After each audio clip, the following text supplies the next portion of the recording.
מעשה זה פשע, ואני בטוח שהמשטרה תעלה בעקבותיהם ותביא אותם למשפט. זה התחיל במכוניות של פלסטינים, זה עבר לבתים, משם זה עבר למסגדים, זה חצה את הקו הירוק, זה הגיע גם לבסיסי צה"ל. המחאה של נועה גבעות גבולות שמכונות תג מחיר עוברות במדינה. חשש לרצח פוליטי שעתיד להתרחש בקרוב בישראל.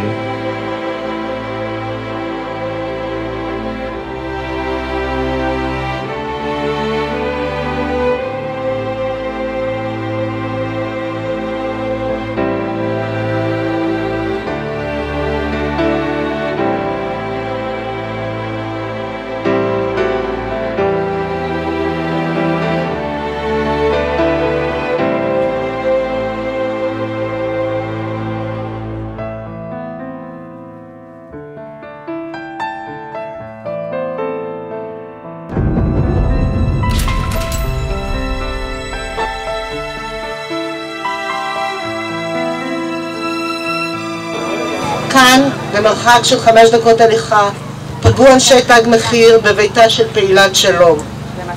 כאן, במרחק 10 דקות ההליכה, הציתו אנשי תג מחיר את מסגד נביא הוואשה ברחוב שטראוס. לא נניח לאנשים הללו לפגוע באחינו המוסלמים והנוצרים. לא נניח לאנשים הללו לפגוע בחברינו וחברותינו מארגוני השלום וזכויות האזרח. לא נניח לאנשים הללו לפגוע בקציני וחיילי צבא ההגנה לישראל. כל פעולת תג מחיר תענה בחיזוק ארגוני השלום, המשפט והצדק.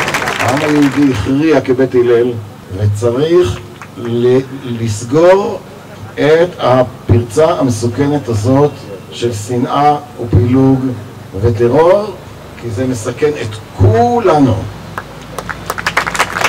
הדרך להילחם בחושך היא להגביר את האור.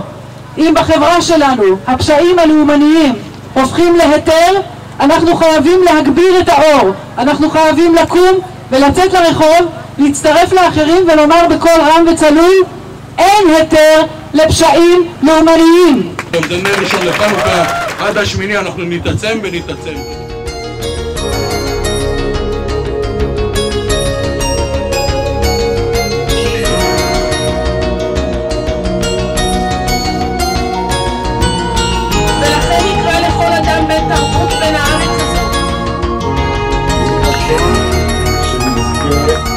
פעולת תג מחיר תענה בחיזוק שיתוף הפעולה, האחווה והרעות שבין יהודים, מוסלמים ונוצרים.